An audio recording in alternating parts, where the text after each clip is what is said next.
Thanks for the kind introduction. Hi, good morning everyone. Today, I am here not to talk about success or my achievements because I believe, and this is what I have learned, that success doesn't happen in isolation. There are always people who help you build character for that success, and today I will acknowledge those people that have helped me so far in getting to the growth journey I have kind of traveled.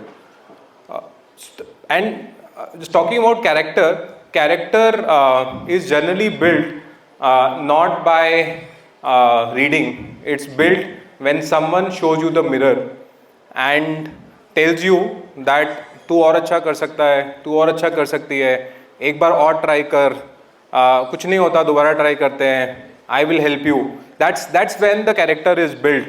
And I've been lucky so far to have people who have shown me that mirror. Sometimes that mirror came in through my wife, sometimes it came through my parents, sometimes my friends, sometimes audience like you, sometimes my teammates, and sometimes just experiences that happened with multiple people in whatever I have done.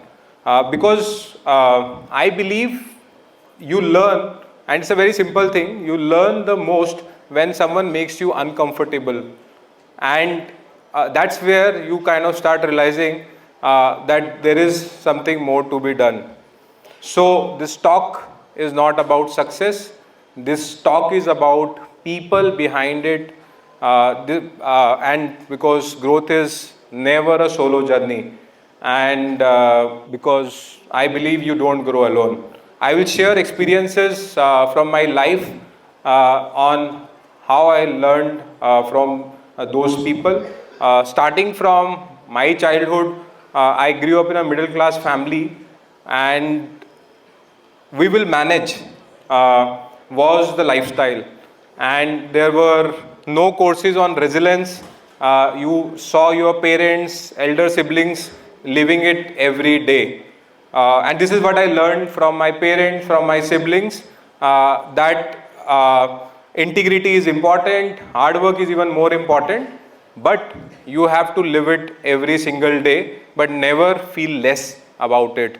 And that's where I think the first leadership lesson, which I didn't realize at that point of time, but if I reflect now, happened for me, which is you have to work hard. There is no substitute to that. You have to show up and never cut corners. As I kind of traversed through my education journey, post my engineering, I joined a automobile company down south, and they had beautiful graduate engineering trainee program where they will take you through different industries. There are a lot of classroom programs. There was a lot of outbounds, and I was just enjoying that in the first 3 months of joining there. And one day suddenly our R&D head, I was into product development, came and said that our lead engineer who was working on a project has gone into paternity leave, and can you handle a project? I was zapped. I was just figuring out how to use the filter coffee machine and made a good filter coffee there, because we never did it in down north. But he said, don't worry, I will work with you. I said, like, he's too busy for this company to kind of work with me, but you don't have a choice. You have to take it when the head of the department has asked you. And we actually worked on that and generated the business for the team. That was a low-cost engine for an African market. What I realized that time is sometimes you don't grow because you are ready. You grow because there is someone who has trusted you before you trust yourself. Again, very important lesson, because there are a lot of things that hold us back in our mind. And how do we overcome them? You need a nudge from someone to do that. Fast forward, post my MBA, I worked for a large MNC FMCG company, and we got an opportunity to kind of move to China to head sales operation for Chinese market. We were excited because this was a big opportunity. I was married, so my wife also had to kind of move with me. But then we got a pleasant news that we were expecting our first child. We were torn. अब क्या करें? जाएं या ना जाएं? Because China on prima facie is a tough country to live in, especially when you are expecting your first child. Language, we are hardcore vegetarian, lot of issues. But we kind of took the leap and went there. I was into sales, so my first shock came when I realized that here the sales happen on relationships, and to create relationship you need to understand people, and to understand people you need to know the language. Otherwise, I used to attend meetings, people used to commit something and it never happened, because I assumed that it will happen, but people will say yes or no, you don't understand. Then I got a nudge from our CEO that why don't you kind of take a try at the language, which is Mandarin. So I said, okay, there is no way out. I have to do this. Also, my family is here. Maybe that will also make them comfortable moving around the country, etc. And I started learning the language. I think two things happened. One is obviously I never got perfect in the language, but I got a lot of respect. Being a foreigner in the country, 3 months into the business, someone is really putting effort to understand the culture, language, people, teammates. Second is I was able to do meetings in Mandarin. While I think if any one of you know Mandarin, it's very complicated language compared to Hindi or English, because same word can mean multiple things depending on how you say it. For example, if you say sure, it means that I want to make a difference. That's what as a sales operation head I want to do. But it also can mean shit, right? So how do you say in that context become very important. But somehow I think we kind of really had a great time. I made great relationships with people just because of the effort I had put, because of that nudge that came from the CEO. I could have being an MNC, I could have survived without learning the language also, to be honest. But we would not have enjoyed as much as we did at that point of time. So the lesson for me was, if you are willing to adapt, belong, you will make relationships which goes beyond transaction. So that was a very important lesson in my journey that happened. Also, post China, but China was an inspiring country to look at entrepreneurship, how local businesses have disrupted MNCs, created a lot of value. So Bombay Shaving Company happened, and I was the most experienced guy. Because the average team age was 23, I was roughly at around 33 at that point of time, and I was corporate type. I went with the notion that I am the most experienced guy, I will give the most gyan. But I realized in the meetings with the junior team that actually I am the slowest learner sitting in that room, because the teammates who are 10 or 15 years younger than me were actually able to think fast, execute faster, and also had a lot of fire in the belly to break things. There was no preconceived notion. And I think that's the lesson I learned by kind of being in meetings with them, because they were not looking at my CV or where I have worked in the past, but they were looking at what impact I can create on the business in their lives. And once I was willing to unlearn a lot of things and learn from them actually, I started seeing a lot of positive things started happening together. So again, very important lesson. There is, while experience teaches you many things, but you should be, you are okay not to be the smartest person in the room, or should be okay to unlearn a lot of things that kind of keep you taking ahead in a especially unstructured environment, environment where you have not worked before. A lot of things unfold for you. And again, I got married, and Atika, she's also in the room.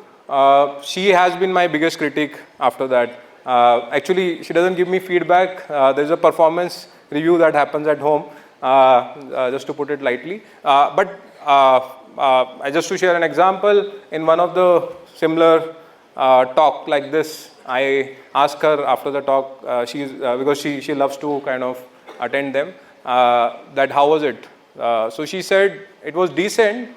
Your body language was weak, tone was flat. You said kind of 27 times. I thought, okay, I don't think it's a compliment, but that was something, again, but that was honest. That helped me kind of reflect on it, because a lot of people, you don't get those feedbacks, right? So that helped me reflect and kind of think what should I do better next time.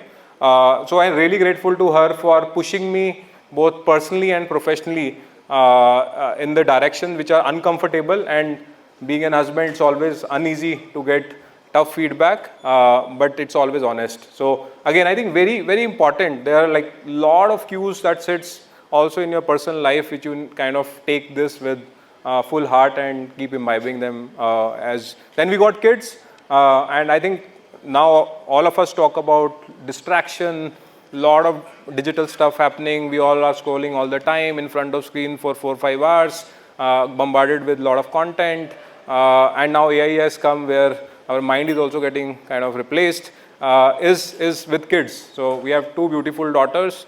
What they have taught me is presence, because I realize that running a company, you can still, after some point of time, can have a leadership who is smarter than you, and you can get into auto mode. But with kids, you can't get into auto mode because they point it out.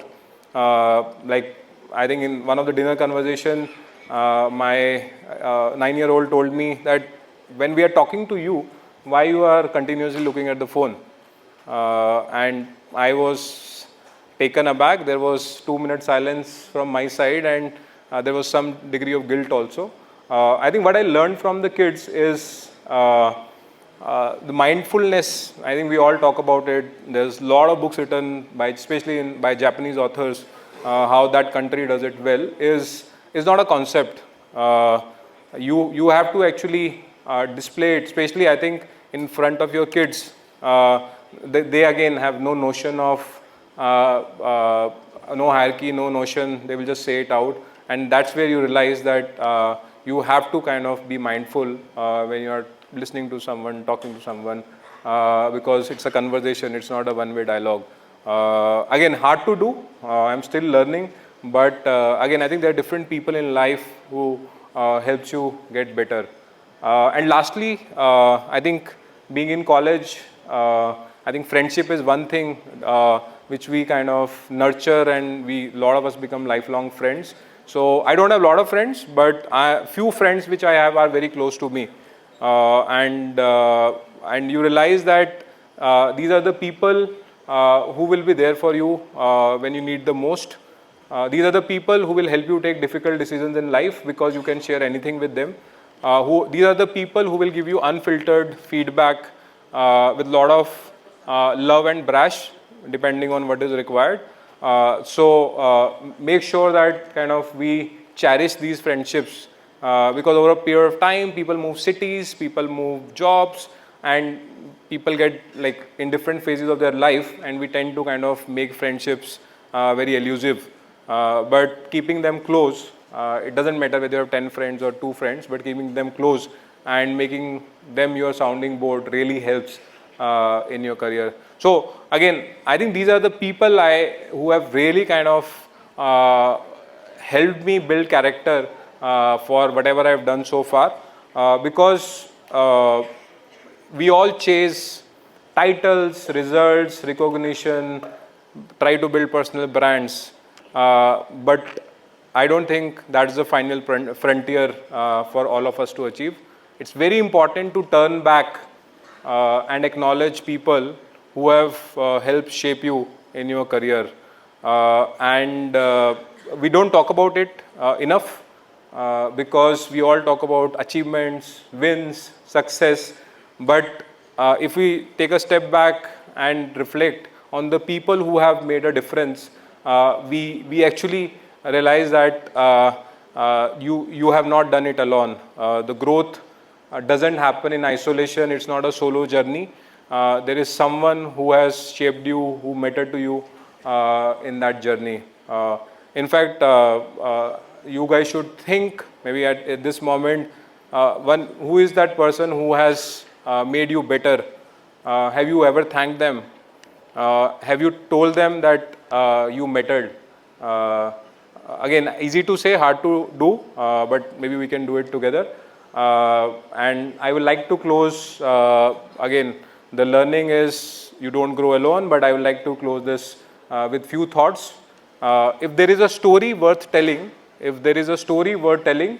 there is a caste that need to be thanked, because if you want to grow big, you should make someone else rise in their life. Thank you.